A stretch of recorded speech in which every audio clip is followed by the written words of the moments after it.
जय हिंद दोस्तों, नमस्कार। आज 8 अगस्त के करंट अफेयर्स जो हैं हम वो कवर करेंगे। देखते हैं दोस्तों, केरला से 2 इंसिडेंट हुए हैं कल, और एक हुआ है लैंडस्लाइड का, और एक जो हुआ है एयर इंडिया एक्सप्रेस का जो प्लेन है वो ओवरशूट कर गया था रनवे, उससे जो हादसा हुआ है वो हादसा है। तो 2 हादसे, 2 डिजास्टर केरला में हुए हैं, दुखद खबर है। और इसको हम डिटेल में समझेंगे, क्या कॉजेस रहे और क्या इसमें जो इसका जो इम्पैक्ट है वो क्या रहा है। पहली न्यूज़ देखेंगे हम। पहली न्यूज़ ये है, 18 किल्ड एज लैंडस्लिप बरीज टी वर्कर्स। ये कहाँ पे हुआ है? ये इदुक्की डिस्ट्रिक्ट्स में हुआ है, और 18 लोग जो हैं इसमें लैंडस्लिप में इनकी डेथ हो चुकी है। क्या इम्पोर्टेंट है इसमें? इसमें इम्पोर्टेंट ये है, हमें ये देखना है कि ये जो मैप है, आप देखिए पहले कि ये मैप है, ये इदुक्की डिस्ट्रिक्ट से, आप यहाँ देख सकते हैं इडुक्की डिस्ट्रिक्ट है। सो इस डिस्ट्रिक्ट के मैप को देख लीजिए कि केरला में ये तमिलनाडु बॉर्डर के पास है, ये इडुक्की डिस्ट्रिक्ट। ये आप इससे पहले क्लियर हो जाए आपको। फिर न्यूज़ क्या कहती है? न्यूज़ ये बताता है कि मुन्नार जगह है इदुक्की डिस्ट्रिक्ट्स में, वहाँ पे लैंड स्लाइड या लैंड स्लिप हुआ है, और 18 पर्सन जो हैं 18 लोग उनकी डेथ हो चुकी है। और ये सभी टी गार्डन में, टी एस्टेट में काम करते थे, और एनडीआरएफ की जो यूनिट है वो इनके बचाव और राहत कार्य में लगी थी। ये भी एक आप देख सकते हैं कि एराविकुलम नेशनल पार्क जो है उसके पास में ये जगह है। सो ये भी एक इम्पॉर्टेंट पॉइंट है। नेक्स्ट न्यूज़ है अभी 15 killed as AI flight skids off Calicut airport runway. Now ये इसमें जो कालीकट एयरपोर्ट है, आपको मैं दिखा दूं कि कालीकट एयरपोर्ट जो है आप मैप में देख सकते हैं। मैंने बताया था कि जब भी आप स्टडी करिए, कोई लोकेशन, डिस्टेंस, स्टेशन से रिलेटेड कोई न्यूज़ है तो उसमें मैप में उसको ज़रूर देख लीजिए। ये जो एरिया है ये कोझिकोड कालीकट का है, और ये डिस्ट्रिक्ट है कोझिकोड, और ये मलप्पुरम डिस्ट्रिक्ट है। मलप्पुरम डिस्ट्रिक्ट जो है वो भी राहत और बचाव कार्य में लगा हुआ है, और ये दोनों कोस्टल डिस्ट्रिक्ट्स हैं जो अरेबियन सी से लगे हुए हैं। सो मैप पे हमने इसको समझ लिया कहाँ पे ये जगह है। नेक्स्ट जो इम्पोर्टेंट इसमें बात है, जो एयरपोर्ट में जहाँ पे ये लैंडिंग होना था रनवे पे, वो रनवे से ओवरशूट कर गया, और उसके बाद में 2 टुकड़ों में ये बट गया, और 2 टुकड़ों में बटने के बाद में जो दोनों पायलट थे उनकी डेथ हो गई, और बाकी जो लोग हैं उनकी इसमें जो इसके पैसेंजर्स थे उनकी भी इसमें डेथ हुई है, और एनडीआरएफ की यूनिट भी इसमें लगाई गई है। एनडीआरएफ के बारे में आपको याद होगा, डिटेल में 2 दिन पहले जो मैंने इस चैनल पे जो कवर किया था करंट अफेयर्स, उसमें एनडीआरएफ और नेशनल डिजास्टर मैनेजमेंट एक्ट 2005 के बारे में डिटेल मैंने बताया था। और मैंने ये भी बताया था कि किस तरीके से बार बार एक ही ऑर्गेनाइजेशन और एक ही इंस्टीट्यूशंस न्यूज़ में आते रहेंगे, और एग्ज़ाम के पर्सपेक्टिव से के ज़रूरी है कि हम उसको समझ लें। आप 2 दिन पहले का वीडियो जाके देख सकते हैं, उसमें national disaster management act, NDRF बहुत डिटेल में कवर किया हुआ है। Now what is another perspective? एक अलग पर्सपेक्टिव इसमें ये है, आप ये देख लीजिए, एनडीआरएफ आज भी मैंने आपके लिए डाला। NDRF is an Indian specialised force for purpose of disaster management, और डिजास्टर मैनेजमेंट एक्ट 2005 का है, उसके तहत ये कार्य करता है। और NDRF ministry of home affairs के अंतर्गत ये काम करता है, और नेशनल डिजास्टर मैनेजमेंट एक्ट में जो ये अथॉरिटी बनी हुई है उसके जो चेयरमैन हैं, उसके chairman prime minister of India होते हैं डिजास्टर मैनेजमेंट एक्ट के तहत। सो इस चीज़ को आप समझ लीजिएगा। एक और इसमें न्यूज़ है इससे रिलेटेड। ये न्यूज़ ये कहती है कि जो कालीकट एयरपोर्ट है, 2011 में एक रिपोर्ट पब्लिश की गई थी जिसमें ये बताया गया था कि ये अनसेफ है। कैसे अनसेफ है? ये बताया गया था कि रनवे नंबर 10 यहाँ पे 90 मीटर, सिर्फ 90 मीटर सेफ एरिया है, as compare to 200 metre, 200 metres का सेफ एरिया होना चाहिए। मतलब जहाँ पे प्लेन उतरा है तो प्लेन उतरने पे रनवे ख़त्म होने के बाद में सिर्फ 90 मीटर का सेफ्टी एरिया था, जबकि 200 मीटर का होना चाहिए। उसी तरीके से जो चौड़ाई है वो चौड़ाई रनवे की सिर्फ 75 मीटर है, जबकि 150 मीटर होनी चाहिए थी। ये मोहन रंगनाथन जो कमेटी थी, एक्सपर्ट कमेटी थी, उन्होंने ये दिया था। और इसलिए दोस्तों अगर आप जो अब ये न्यूज़ में निकल के आ रहा है, ये रनवे उतरने के लिए सेफ था ही नहीं, और एक सेफ्टी जो मेज़र है उसको इग्नोर किया गया, और उसकी वजह से ये बड़ा हादसा निकल के आ रहा है। डीजीसीए को, जो डायरेक्टरेट जनरल सिविल एविएशन, इनको ये रिपोर्ट के बारे में बता दिया गया था, लेकिन इस रिपोर्ट पे कोई भी एक्शन नहीं लिया गया था। और ये भी बताया गया था कि ख़राब मौसम में, बारिश के में, आंधी तूफान में जो रनवे पे उतरने में दिक्कत हो सकती है। ये भी न्यूज़ निकल के आ रही है कि जो पायलट है उन्होंने 2 बार ट्राई किया, 2 बार उतरने के ट्राई करने के बाद जब उन्हें डिफ़िकल्टी लगी तो वो नहीं उतरे, आखिर में तीसरी बार उतरे और तीसरे अटेम्प्ट में नीचे उतरे, और उस अटेम्प्ट में रनवे से स्किड कर गया, प्लेन आगे चला गया, ओवरशूट कर गया, और आगे जाके जो खाई जो स्लोप था वहाँ पे जाके वो प्लेन चला गया और 2 टुकड़ों में बट गया। तो दोस्तों ये बहुत इम्पॉर्टेंट न्यूज़ है कि किस तरीके से 2011 में ही ये फ्लैग कर दिया गया था कि जो रनवे है वो सेफ़ नहीं है, उसको इग्नोर किया गया, और आज ये हादसा देखने को मिला जिसमें दुखद मृत्यु जो पायलट्स थे दोनों और बाकी जो पैसेंजर्स हैं उनकी हो गई है। हम और इससे रिलेटेड न्यूज़ देखेंगे। इसमें क्या है दोस्तों, directorate general of civil aviation, इसकी बात आ रही है। तो directorate general of civil aviation क्या है? ये रेगुलेटरी बॉडी है in field of civil aviation के फील्ड में है, और primarily dealing with safety issues के बारे में डील करती है, जितने भी इंडिया में फ्लाइट्स और एयरपोर्ट हैं।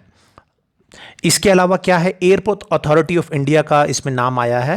एयरपोर्ट अथॉरिटी ऑफ इंडिया 1995 में ये फॉर्म की गई थी, और इनका काम है डिज़ाइन डेवलपमेंट जो भी एयरपोर्ट्स का है उसको ओवरसी करना, और डेवलपमेंट जो है कार्गो टर्मिनल्स के उससे रिलेटेड। तो ये दोनों जो अथॉरिटी है, इंस्टीट्यूशंस, आपको पता रहे। दोस्तों ये बहुत इम्पॉर्टेंट है कि जो इस तरीके का हादसा हुआ है उसको हम जो है बचाया जा सकता था, लेकिन फ़िलहाल ये दोनों हादसे हुए हैं। लैंडस्लाइड हुआ है, और जो हमारा एयर इंडिया एक्सप्रेस जो है उससे संबंधित हुआ है, और दोनों ही में बचाव और राहत कार्य में हमारी जो एनडीआरएफ की जो टीम है, नेशनल डिज़ास्टर मैनेजमेंट एक्ट के तहत, वो लगी हुई है। ये इम्पॉर्टेंट न्यूज़ है एग्ज़ाम्स के भी पर्सपेक्टिव से, और इसमें जो इम्पॉर्टेंट ऑर्गेनाइजेशंस इन्वॉल्व है वो भी मैंने यहाँ पे मेंशन कर दिया है। चाहे एनडीआरएफ हो, एनडीआरएफ के बारे में इम्पॉर्टेंट रहेगा किस तरीके से डिज़ास्टर से मीट करते हैं। यूपीएससी के पेपर में डिज़ास्टर मैनेजमेंट एक बहुत ही इंपॉर्टेंट टॉपिक है, और बार बार इस तरीके के क्वेश्चंस पूछे जा रहे हैं। मेंस में डिज़ास्टर मैनेजमेंट से रिलेटेड क्वेश्चंस लगातार पूछे जा रहे हैं, और एनडीआरएफ का जो रोल है वो आप जो मैं लगातार बता रहा हूं उसको आप नोट करते रहिए, और अपने आंसर्स में जहां पे भी हो ऐसी ये एग्जांपल्स कोट आप करेंगे। नेक्स्ट आर्टिकल देखते हैं दोस्तों। नेक्स्ट आर्टिकल क्या है? नेक्स्ट आर्टिकल है ये एक पुराना केस है 2012 का, जिसमें इटालियन मैरिन्स, जो इटली के जो नाविक थे, उनके द्वारा 2 फिशरमैन, 2 जो मछुआरे थे केरला के, उनको गोली मार दिया गया था। हुआ ये था कि ये जो इनका जो शिप था, उन्होंने जो फिशरमैन थे उनको पायरेट समझ के उन पे फायर किया था, और उससे जो मछुआरे हैं उनकी डेथ हो गई थी। सुप्रीम कोर्ट में इसकी हियरिंग चल रही थी, और साथ ही साथ सुप्रीम कोर्ट ने ये कहा है कि कंपनसेशन पे करने के बाद में जो ये है मैरिन्स हैं उनको छोड़ा जा सकता है, क्योंकि प्रोसिक्यूशन केस सुप्रीम कोर्ट में चल रहा है।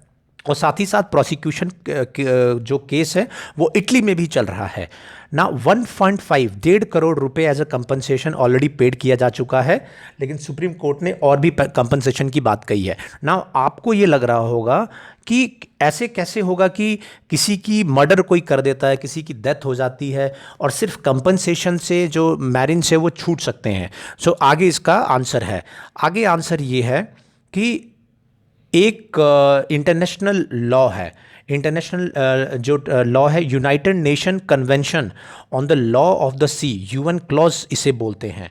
इसके तहत एक ट्रिब्यूनल का गठन है, इंटरनेशनल ट्रिब्यूनल। और इंटरनेशनल ट्रिब्यूनल में भारत ने ये जो ये लॉ है, यूनाइटेड नेशन कन्वेंशन, ये कन्वेंशन को रेटिफाई यानी कि उसका पार्ट है, उसका मेंबर है, रेटिफाई किया हुआ है। सो इसमें कोई भी डिस्प्यूट आता है, यूएन क्लॉज में ये है कि इंटरनेशनल जो वाटर है, जो जहाँ पे जो शिप्स हैं वो जाते हैं, वहाँ पे कोई भी डिस्प्यूट होता है तो यूएन क्लॉज के तहत एक इंटरनेशनल ट्रिब्यूनल को ये भी केस रेफ़र किया गया था। और उसके तहत जो मैरिन्स हैं उनको प्रोसिक्यूशन से, इंडिया में प्रोसिक्यूशन से उनको बचाव है, वो राहत मिली है। और उससे और जो अवार्ड किया गया था और जो ये डिसीज़न लिया गया कि जो मैरिन्स हैं वो प्रोसिक्यूशन उनका इंडिया में नहीं होगा, इस डिसीज़न को इंडिया यूएन क्लॉज की शर्तों के अधीन उसको पालन करने के लिए बाउंड है। सो ये बात भी सुप्रीम कोर्ट में रखी गई। तो सुप्रीम कोर्ट में ये कहा गया, जो लॉयर थे केरला की तरफ से, उन्होंने ये कहा कि चूंकि सुप्रीम कोर्ट ने 2000 में जजमेंट दिया था कि भाई इनका प्रोसिक्यूशन हो, और यूएन क्लॉज जो ये है इसके तहत ये प्रावधान था कि इनका प्रोसिक्यूशन नहीं होगा ना। वो कोट कर रहे हैं आर्टिकल 253 को कि अगर कोई भी लॉ, ये कहते हैं कि कोई भी इंटरनेशनल कानून के तहत जो भारत ने रेटिफाई किया है वो कॉन्फ्लिक्ट में है, वो डोमेस्टिक लॉ के कॉन्फ्लिक्ट में है, सो वो तभी इम्प्लीमेंट होगा जब इंडिया लॉ आर्टिकल 253 के तहत उस पर कानून बनाता है। नाउ हम दो चीज़ देखेंगे, यूएन क्लॉज क्या है। यूएन क्लॉज ये है, कहता है कि ये इंटरनेशनल एग्रीमेंट है जो कि national conference on law of the sea जो हुए थे उसके बाद इसको किया गया था।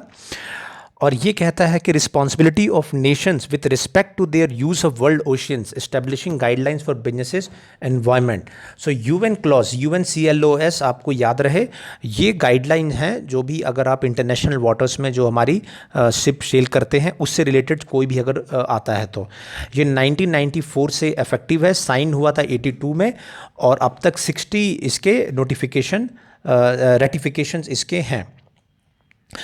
और क्या कहता है, और हमारी क्या इसमें आर्टिकल 253 का मेंशन हुआ। आर्टिकल 253 का कहता है, आर्टिकल 253 कहता है कि legislation for giving effect to international agreements, कोई भी इंटरनेशनल एग्रीमेंट्स को उस पर जो अगर कानून बनाना है तो पार्लियामेंट के पास पावर है कि भारत के में उस संधि को, उस एग्रीमेंट को इम्प्लीमेंट करने के लिए कानून बना सके। सो ये इंपॉर्टेंट इसके पॉइंट्स थे इस पूरे जो हमारा आर्टिकल था उससे संबंधित, और ये आप याद रखिएगा और ये टॉपिक भी याद रखिएगा। नेक्स्ट आर्टिकल क्या है, नेक्स्ट आर्टिकल आप देख सकते हैं, ये नादिया बेग एक महिला है उससे संबंधित है, जिसने अभी इस साल का सिविल सर्विसेज है उसको क्लियर किया है। और क्यों इसको मैंने रखा है, इसको कई पर्सपेक्टिव से ये इम्पॉर्टेंट, आप इसको एक केस स्टडी के रूप में कोट कर सकते हैं। नादिया बेग क्या कह रही है, नादिया बेग का ये कहना है कि जामिया जो है उसके रेसिडेंशियल कोचिंग एकेडमी से उसने कोचिंग ली है यूपीएससी की, और ये कुपवाड़ा डिस्ट्रिक्ट, JNK की जो कुपवाड़ा डिस्ट्रिक्ट है वहाँ से बिलोंग करती है। नाउ अब ये न्यूज़ में है, रिसेंटली क्यों न्यूज़ में है, अगर सोशल मीडिया पर आप देखेंगे तो इसके खिलाफ ये बताया जा रहा है कि एक ट्विटर अकाउंट है नादिया का, और उसने भारत विरोधी, देश विरोधी कई ट्वीट्स किए हुए हैं इस तरीके का। नाउ अब 3-4 इसमें पर्सपेक्टिव है। नादिया का ये कहना है कि वो फेक ट्विटर अकाउंट है उसका, और उसने ये ट्वीट्स नहीं किए हुए हैं और उसको जानबूझ के बदनाम किया जा रहा है। अगर ये बात सही है, सो ये एक बहुत ही क्लियर एग्जांपल है कि किस तरीके से फेक न्यूज़ और मिस इन्फॉर्मेशन वो उसके माध्यम से किसी भी इश्यूज़ को गुमराह किया जा सकता है, किसी भी इशू को घुमाया जा सकता है, अगर ये बात सही है कि वो फेक ट्विटर अकाउंट है। पहला तो ये हो गया कि मिस इन्फॉर्मेशन, फेक न्यूज़ कितना आदमी को इम्पेक्ट करता है। नादिया इसमें ये भी कह रही है कि किस तरीके से जो उसके खिलाफ सोशल मीडिया पे जो चलाया जा रहा है उससे उसका कैरियर इम्पैक्ट हो सकता है और वो कितना उससे दुखी है। सो अगर नादिया की कही हुई बातें सही है तो एक पर्सपेक्टिव अगर कहीं भी हमारे लिए आंसर्स आता है फेक न्यूज़ के बारे में तो हम इसको ये केस स्टडी के रूप में हम ये एग्जाम्पल दे सकते हैं। दूसरा पर्सपेक्टिव क्या है? दूसरा पर्सपेक्टिव ये है कि कुपवाड़ा में जब इसने 10th क्लास में काफ़ी अच्छे मार्क्स आए थे तो इसको इंडियन आर्मी ने फेलिसिटेट किया था, इंडियन आर्मी ने इनका अभिनंदन किया था कुपवाड़ा में, और उस समय उसने ये कहा था कि वो आईएएस बनना चाहती है। सो ये क्या क्या मेरा पॉइंट इसमें पॉइंट ये कि किस तरीके से इंडियन आर्मी या जो भारत के जो आर्मी या एडमिनिस्ट्रेशन जो जम्मू कश्मीर में काम कर रही है किस तरीके से लोगों को जोड़ती है। सो ये एक एग्जांपल है, चूँकि 370-35 हटाने के बाद में कई तरह की बातें आ रही है, क्रिटिसिज्म भी हो रहे हैं, ह्यूमन राइट्स की प्रॉब्लम है, ये प्रॉब्लम है। सो आप ये काउंटर कर सकते हैं कि किस तरीके से इंडियन आर्मी ने फेलिसिटेट किया, मोटिवेट किया, और जब इसने 10th एग्ज़ाम में टॉप किया और उसके बाद इतना अच्छा रिजल्ट आया कि सिविल सर्विसेज इसने क्लियर कर लिया। सो एक केस स्टडी के रूप में आप कोट कर सकते हैं। तीसरी का पॉइंट है, तीसरा पॉइंट है जामिया का।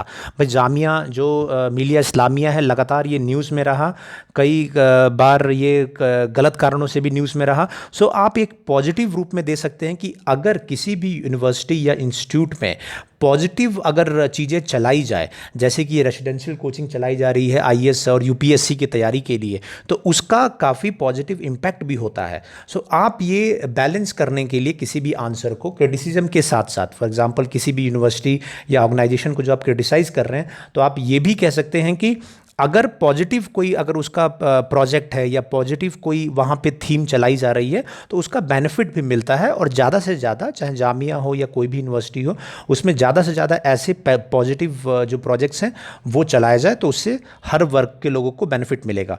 चौथा पर्सपेक्टिव क्या है? चौथा पर्सपेक्टिव है माइनॉरिटी का, कि इसमें और भी कई ऐसे मुस्लिम कैंडिडेट्स हैं जो जामिया की रेसिडेंशियल कोचिंग से फ़ायदा उठा के इस साल यूपीएससी क्लियर किया है। सो आप इसको भी कोट कर सकते हैं कि किस तरीके से माइनॉरिटीज़ के लिए इस तरीके की कोचिंग्स चलाई जा रही हैं, और उन तक अगर ये सही न्यूज़ पहुंचती है तो वो वहां जाए, ज्वाइन करे और यूपीएससी और बाकी जो एग्ज़ाम्स है उसको क्लियर करें। सो कई पर्सपेक्टिव, एक केस स्टडी में कई सारे एग्जांपल्स, कई सारे क्वेश्चन के आंसर्स देने के लिए आप इसका इस्तेमाल कर सकते हैं। नेक्स्ट आर्टिकल क्या है? नेक्स्ट आर्टिकल है दिल्ली से कि इलेक्ट्रिक व्हीकल पॉलिसी। ना इसको क्यों रखा है? इसको ये रखा है कि दिल्ली जो है वो इलेक्ट्रिक व्हीकल पॉलिसी की बात कर रही है। क्यों कर रही है? पॉल्यूशन को कम करने के लिए, जिससे पॉल्यूशन कम हो। दो शब्द का इस्तेमाल हुआ है, PM10 और PM 2.5। आप इसको नोट कर ले, पार्टिकुलेट मैटर 10 और 2.5, ये दोनों जो है पार्टिकुलेट मैटर होते हैं, जो सस्पेंडेड पार्टिकल्स होते हैं एयर में, और जब लंग्स में जाते हैं तो प्रॉब्लम क्रिएट कर सकते हैं। 10 और 2.5 क्या है? वो साइजेस है। वो 10 और 2.5 उसका माइक्रो में साइजेस हैं। इसको और आप डिटेल में देख सकते हैं। बेसिकली क्या है, इलेक्ट्रिकल व्हीकल पॉलिसी लागू करेंगे। ये जो दिल्ली के ये सीएम हैं वो बता रहे हैं कि चाइना इसमें नंबर 1 में है इलेक्ट्रिकल व्हीकल में, और दिल्ली जो गवर्नमेंट है वो सब्सिडी प्रोवाइड करेगी अगर कोई भी लोग इलेक्ट्रिकल व्हीकल्स प्रोवाइड करते हैं, और साथ ही साथ चार्जिंग स्टेशंस जो हैं उसके और भी खोले जाएंगे, जिससे कि लोग मोटरसाइकिल या कार इलेक्ट्रिक लेंगे तो उससे वो होगा ना। पॉल्यूशन जो है वो भी एक इम्पॉर्टेंट टॉपिक है यूपीएससी का। तो आप, ये बहुत अच्छा केस स्टडी है जो आप मेंस के आंसर में कोट कर सकते हैं कि किस तरीके से स्टेट गवर्नमेंट ने ये कदम उठाया है और इसको प्रमोट करने के लिए, और किस तरीके से सब्सिडी प्रोवाइड कर रहे हैं। नाउ नेक्स्ट आर्टिकल क्या है? नेक्स्ट आर्टिकल है NGT orders OIL to disburse aid. Now मैंने ये टॉपिक 2 दिन पहले कवर किया था, जिसमें ये बताया था कि किस तरीके से आसाम में ऑयल वेल जो हैं, उन ऑयल वेल में आग लगी थी और उसको स्टडी करने के लिए एक कमेटी बनाई गई थी ना। कमेटी की रिपोर्ट आने के बाद में नेशनल ग्रीन ट्रिब्यूनल जो है उसने कंपनसेशन, ऑयल इंडिया लिमिटेड जो है उसको कंपनसेशन पे करने को बोला है। किसको बोला है? जो वहाँ के लोग थे, सिटीजन्स थे। आसाम का तिनसुकिया डिस्ट्रिक्ट है, 2.5 लाख से लेकर 25 लाख का कंपनसेशन देना है। किसने बोला है? नेशनल ग्रीन ट्रिब्यूनल ने बोला है। और ये भी मैंने नेशनल ग्रीन ट्रिब्यूनल के बारे में भी कवर किया था 2 दिन पहले, 3 दिन पहले, आप उसको डिटेल में देखिए। और जो ये भी जो वहाँ पे जो भी नुकसान हुआ है उसकी भरपाई के लिए ये कंपनसेशन दिया जाएगा। नेक्स्ट आर्टिकल क्या है? नेक्स्ट आर्टिकल आ रहा है महाराष्ट्र से। महाराष्ट्र के जो सीएम हैं उन्होंने बोला है कि कोई भी प्रोजेक्ट को अगर अप्रूव करना है तो 2 चीज़ें, ड्रोन सर्वे, मतलब जो ड्रोन होता है उससे ऊपर से सर्वे और फोटोज़ ताकि वो खींचे, वो रिक्वायर्ड होगा। और environment impact assessment. Environment impact assessment क्या होता है? इसका एक नोटिफिकेशन 2020 भी आया हुआ है, जिसको मैं लगातार अपने चैनल पे कवर भी हम लोग कर रहे हैं। एनवायरनमेंट इम्पैक्ट असेसमेंट सोशल हिसाब से और ह्यूमन पर्सपेक्टिव हिसाब से किसी भी प्रोजेक्ट को उसका आकलन करता है कि उसका क्या क्या इम्पैक्ट एनवायरनमेंट पे आएगा। मान लीजिए कोई अगर आप फैक्ट्री सेटअप कर रहे हैं किसी ऐसे इकोलॉजिकल सेंसिटिव एरियाज़ में या किसी भी एरियाज़ में, तो उसका एनवायरनमेंट इम्पैक्ट असेसमेंट किया जाता है कि एनवायरनमेंट पे, फॉरेस्ट्री पे, ह्यूमन लाइफ पे, सोशल उसका क्या इम्पैक्ट होगा। उन ऐसे कई पैरामीटर्स को मिला के वो असेसमेंट रिपोर्ट बनाई जाती है। और साथ ही साथ ड्रोन सर्वे भी बता दिया गया कि आप ड्रोन सर्वे मतलब ऊपर से आप एक फ़ोटोज़ उसकी जब सारी लेंगे तो आप वो प्रोजेक्ट्स जो हैं अप्रूवल के लिए आप भेज सकते हैं ना। इसमें इंपॉर्टेंट क्या है? एक तो ये बता दिया मैंने कि किस तरीके से ये चीज़ मैंडेटरी कर दी गई है। सो एनवायरनमेंट, बायोडाइवर्सिटी और सस्टेनेबल डेवलपमेंट, ये भी इंपॉर्टेंट टॉपिक है यूपीएससी का, तो आपको बिल्कुल ध्यान रहे कि ये एक अच्छा वो आया है। और इसमें क्या आया है? और इसमें एक जो है पॉइंट है, आप को मैं दिखाता हूँ। ये पॉइंट कहता है कि जो चांदीपुर डिस्ट्रिक्ट है वहाँ पे टाइगर कंजर्वेशन के बारे में बात कर रहा है। और सबसे जो इम्पोर्टेंट टॉपिक है इसका, ये प्रीलिम्स में या किसी भी ऑब्जेक्टिव एग्जाम्स में आप क्वेश्चन एक्सपेक्ट कर सकते हैं, सोनरेटिया अल्बा। ये इसको जो है महाराष्ट्र सरकार ने स्टेट मैंग्रोव ट्री घोषित कर दिया है। सोनेराटिया एल्बा, ये आपको बिल्कुल ध्यान रहे, आप इसको बिल्कुल याद कर लीजिए। ये जो स्टेट मैंग्रोव ट्री, मतलब जिस तरीके से नेशनल फूल होता है, नेशनल पशु होता है, वैसे ही महाराष्ट्र का जो स्टेट मैंग्रोव ट्री है वो सोनेरिटा अल्बा ये घोषित कर दिया गया है। तो आपको बिल्कुल ये ध्यान रहे कि ये बिल्कुल याद रखना है। नाउ मैंग्रोव क्या है? मैंग्रोव आप समझ लीजिए, मैंग्रोव एक तरीके से छोटे पेड़ या श्रब्स होते हैं जो कि सेलाइन वाटर, मतलब जो नमकीन जो वाटर है वहाँ पे वो ग्रो कर सकते हैं। और इनकी क्या खासियत है? इनकी खासियत ये है कि ये सॉल्ट टॉलरेंट ट्री होते हैं, मतलब अगर जो खारे पानी है, जो नमक खारा पानी है समंदर का, वहाँ पे भी ये जो है ये ग्रो कर सकते हैं। और हेलोफाइट भी इनको बोला जाता है, क्योंकि खारा पानी है, सॉल्ट काफ़ी ज़्यादा है, तो वहाँ पे ऑक्सीजन की कमी बहुत ज़्यादा, ऑक्सीजन की कमी होती है। लेकिन ऐसे कम ऑक्सीजन में भी यही कुछ प्लांट्स में से एक है मैंग्रोव, जो कि ग्रो कर सकता है। और इसको क्या बेनिफिट मानते हैं? इसको बेनिफिट कुछ स्टडीज़ से, जैसे नासा की भी स्टडी है, मानते हैं कि ये कार्बन डाइऑक्साइड को काफ़ी क्लियर करता है एटमॉस्फेयर से।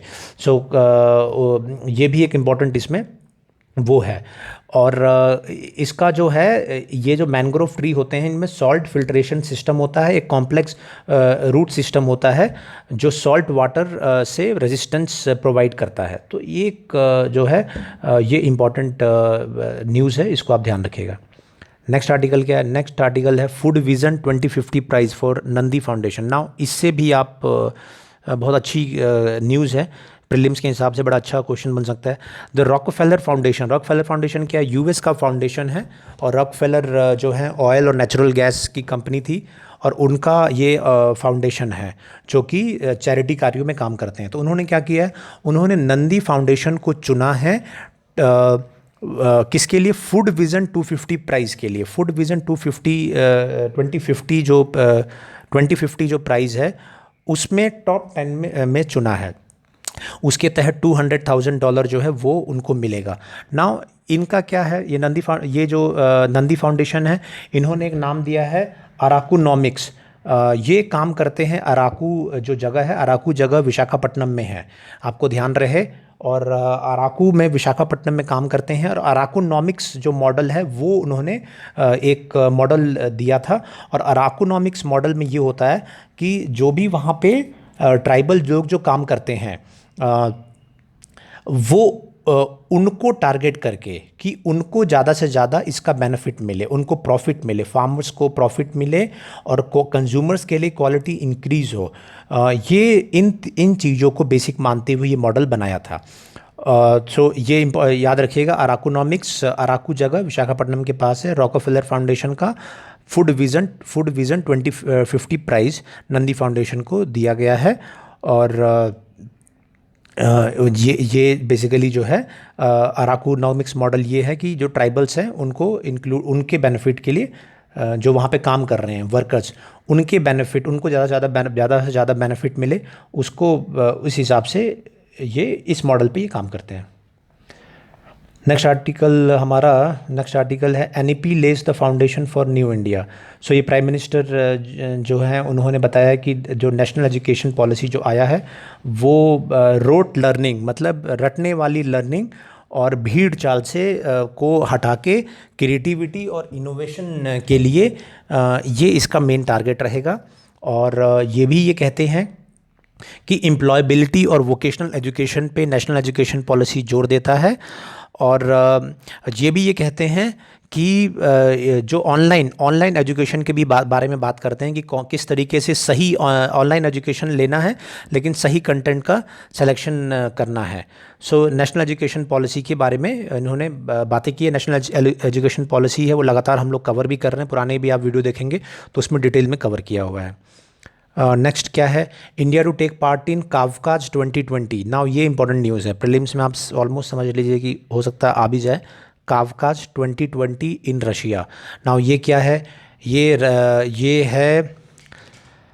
ये स्ट्रेटजिक कमांड पोस्ट एक्सरसाइज, मतलब एक तरीके से ये मल्टीलैटरल मिलिट्री एक्सरसाइज है। इंडिया इसमें पार्टिसिपेट करेगा और ये इसमें जो SCO संघाई कोऑपरेशन ऑर्गेनाइजेशन के जो मेंबर स्टेट्स हैं वो रहेंगे और उसमें चाइना और पाकिस्तान भी रहेंगे। मतलब संघाई कोऑपरेशन ऑर्गेनाइजेशन के बाकी जो हैं कजाकिस्तान वगैरह वो भी रहेंगे, चाइना पाकिस्तान भी इसमें रहेंगे। सो ये आपको याद रहे कि ये कावकाज 2020। नेक्स्ट क्या है, नेक्स्ट है डिजिटल डिटॉक्स फॉर स्टूडेंट्स।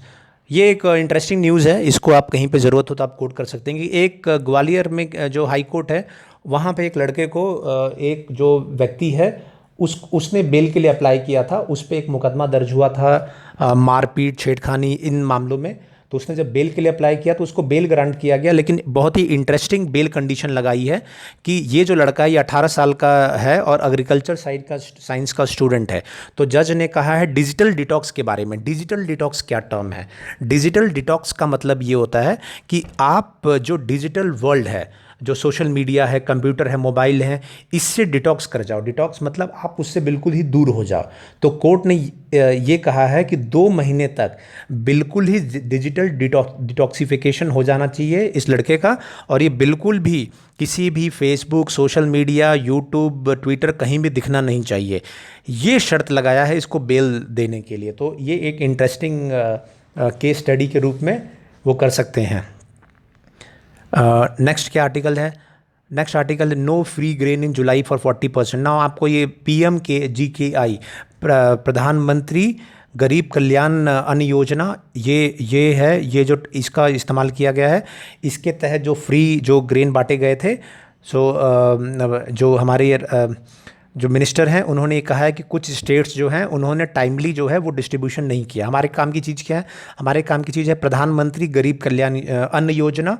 ये एक योजना है जिसके तहत कोविड के दौरान ग्रेन्स जो है फ्री देने की बात की गई थी, और इसके शुरू में अच्छे रिजल्ट आए। अभी कुछ जो स्टेट्स जो हैं टाइमली उसको डिस्ट्रीब्यूट नहीं कर रहे हैं। तो आप एक ये इंपॉर्टेंट पॉइंट्स आप याद रखिएगा। नाउ नेक्स्ट आर्टिकल है श्रीलंका से रिलेटेड कि श्रीलंका में जो पोल है वो हो चुका है। कल भी मैंने बताया था, 2-3 दिन से लगातार बता रहा हूँ।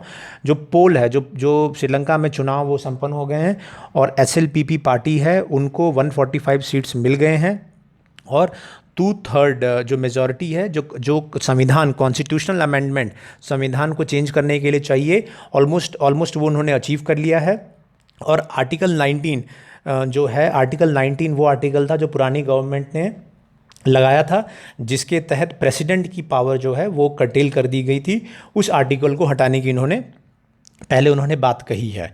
सो मोस्टली ये है और आगे भी इसमें कई डेवलपमेंट्स आते रहेंगे। नेक्स्ट आर्टिकल क्या है? Tamil delivers clear message to leaders. ये भी तमिलनाडु से संबंधित है। इसमें जो श्रीलंका का नॉर्थन पार्ट है, जहाँ पे LTT से काफ़ी लंबे समय तक विवाद चला, लिट्टे से, वहाँ पे तमिल पॉपुलेशन ज़्यादा है। सो वहाँ पे तमिल पॉपुलेशन की जो लोग हैं, उन्होंने इस बार इलेक्शन में जनरली वहाँ पे TNA party, Tamil national alliance party है, उसको प्रेफर करते थे। लेकिन इस बार इन्होंने जो गवर्नमेंट के प्रो गवर्नमेंट, जो कोलंबो में गवर्नमेंट के रिलेटेड या गवर्नमेंट से नज़दीक जो पार्टीज़ हैं, उनको ज़्यादा वोट किया है। सो आप ये जो तमिल्स हैं नॉर्थन और ईस्टर्न के, वहाँ उनका शिफ्ट हुआ है। तो जो वायलेंस रहा, एक वायलेंस का लंबा पीरियड रहा श्रीलंका में, जहाँ पे कि तमिल्स और अन्य जो एथनिक लोग थे उनके बीच में विवाद रहा। अब जो तमिल्स भी हैं वो भी धीरे धीरे जो प्रो गवर्नमेंट उनकी मेंटलिटी है, ऐसा इस आर्टिकल में बता रहे हैं कि वो भी उनका भी रुझान उधर की तरफ शिफ्ट हो रहा है। सो कोई भी अगर बात आती है श्रीलंका इंटरनेशनल रिलेशन में आएगा ही इससे रिलेटेड, तो आपको ये ध्यान रहे। नाउ नेक्स्ट आर्टिकल है Loya Jirga to decide on prisoners release. Now Afghanistan का भी टॉपिक मैं लगातार कवर कर रहा हूँ। अफगानिस्तान में अब क्या है? अफगानिस्तान में सीज़ फायर हुआ था ईद के दौरान। उसके बाद ये बात आई थी कि 400 लोग तालिबान के, जो अमेरिका और तालिबान की डील हुई थी फरवरी में, उसमें ये डील हुई थी कि जो तालिबान के जो लोग हैं 5000 उसमें छोड़ दिए जाएंगे। अभी 400 लोग तालिबान के और छोड़े जाने बाकी हैं। लेकिन ये 400 लोग सीरियस के चार्जेस हैं इनके ऊपर, ये सीरियस मुकदमे हैं। इसीलिए जो अशरफ घानी जो प्रेसिडेंट हैं, उन्होंने ये कहा है कि इनको छोड़ना मुश्किल है ना। उसके लिए लोया जिरगा को बुलाया गया। लोया जिरगा क्या है?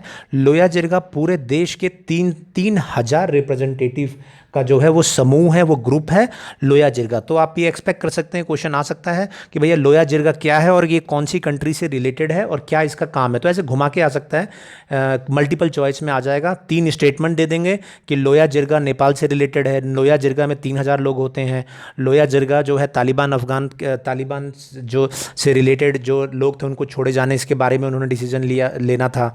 तो और पूछ लेंगे कि भैया ABC कौन कौन से बताइए सही है, 1 2 3 सही है, 1 2 सही है। सो आपको ये पूरा मैंने बताया। लोया जिरगा अफ़गानिस्तान से रिलेटेड है, 3000 लोगों की ग्रैंड असेंबली है और ये डिसीजन लेंगे कि जो 400 लोग हैं तालिबान के, वो छोड़े जाने हैं कि नहीं छोड़े जाने हैं। मीनवाइल भारत ने सपोर्ट किया है कि अशरफ घानी गवर्नमेंट जो भी डिसीजन लेगी तो भारत उनके साथ है। नाउ एक अदर आर्टिकल है US to ban transaction with TikTok WeChat. Bharat में टिकटॉक बैन हो चुका है, US ने भी टिकटॉक और वीचैट दोनों को बैन करने की बात कही है। टिकटॉक की जो पेरेंट कंपनी है बाइट डांस, वो और वीचैट की टेंसेंट, ये कंपनीज़ है। और ये भी खबर आ रही थी कि माइक्रोसॉफ्ट जो है वो US में, कनाडा में, ऑस्ट्रेलिया, न्यूजीलैंड में, इन 4 कंट्रीज़ में जो टिकटॉक है उसको ख़रीद सकता है, जिससे कि उसका सर्वर और सब कुछ जो अमेरिका में हो सके। और ये भी न्यूज़ है कि भारत में भी और साउथ एशियन कंट्रीज़ हैं उनके लिए उन कंट्रीज़ में भी टिकटॉक को माइक्रोसॉफ्ट खरीद सकता है। सो ये रीसेंट डेवलपमेंट है। चाइना और अमेरिका के बीच में लगातार जो है डिप्लोमेटिक वॉर और इस टेक्नोलॉजिकल वॉर एक तरीके से चल रहा है और उसी के तहत अमेरिका ने ये भी एक डिसीजन लिया है। नेक्स्ट आर्टिकल क्या है? नेक्स्ट आर्टिकल है RBI sets up panel for stress loan resolution. Now RBI की जो मॉनेटरी पॉलिसी का रिव्यू हुआ था 2 दिन पहले, उसमें कहा गया था कि जो स्ट्रेस लोन है उसको रीस्ट्रक्चर किया जाएगा। स्ट्रेस लोन क्या होता है? स्ट्रेस लोन वो होता है जो कि डिफ़ॉल्ट के एकदम नज़दीक है। मतलब ऐसा लोन है जैसे आपने लोन ले लिया और आपकी कंडीशन ये नहीं है कि आप उसको चुका पाओ, कोरोना के चलते आपका बिजनेस नहीं हुआ, आपकी आमदनी नहीं हुई, तो बिल्कुल अगर आप कंडीशन में नहीं है चुकाने के और बैंक को ये लगता है कि एनपीए बन जाएगा, नॉन परफॉर्मिंग एसेट बन जाएगा, तो वो स्ट्रेस लोन की कैटेगरी में आता है। तो जो भी स्ट्रेस लोन है उनको रिस्ट्रक्चर किया जाएगा। मान लीजिए अगर रिस्ट्रक्चर का मतलब क्या है, मान लीजिए अगले 3 महीने में पे करना था लेकिन आपकी कैपेबिलिटी बिल्कुल नहीं है, तो उसको 6 महीने का, 1 साल का, जो भी अगर है उस हिसाब से उसको डिस्ट्रीब्यूट कर देंगे और कहेंगे कि ठीक है आप 20-20% पे करने की जगह आप 10-10% पे करते रहिए इसका इंटरेस्ट या इसका लोन की जो किस्त है।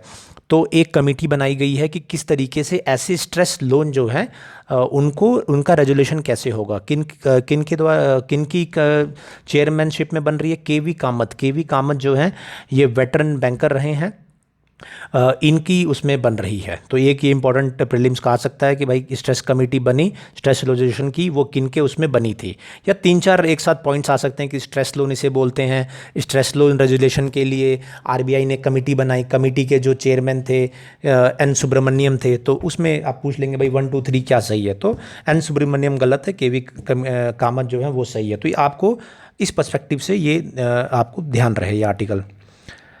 नेक्स्ट आर्टिकल क्या है? नेक्स्ट आर्टिकल है लेपर्ड पोचिंग हाइजेस इन उत्तराखंड महाराष्ट्र। ना क्या है प्रीलिम्स के हिसाब से कि भाई लेपर्ड है, और लेपर्ड का जो कॉमन लेपर्ड का जो यहाँ पे नेम है पैंथेरा पार्डस फुस्का, ये इसका जो साइंटिफिक नेम जो है वो है। और क्या है, लेपर्ड की पोचिंग उत्तराखंड और महाराष्ट्र में सबसे ज़्यादा है। और ट्रैफिक इंडिया नाम की जो ऑर्गेनाइजेशन है उसने ये स्टडी की है। सो इतना हमारे प्रीलिम्स के हिसाब से ये इंपॉर्टेंट न्यूज़ है। और आज का करंट अफेयर्स बस इतना हम इसको एंड करेंगे। उम्मीद है कि लगातार आप लोग अपने जो भी एग्ज़ाम की तैयारी कर रहे हैं आप लोग अच्छे से कर रहे होंगे, मेहनत करते रहिए। कोई भी डाउट हो तो आप कमेंट बॉक्स में डालिए, उसको हम लोग आंसर उसका हम लोग प्रोवाइड कराएंगे। Thank you.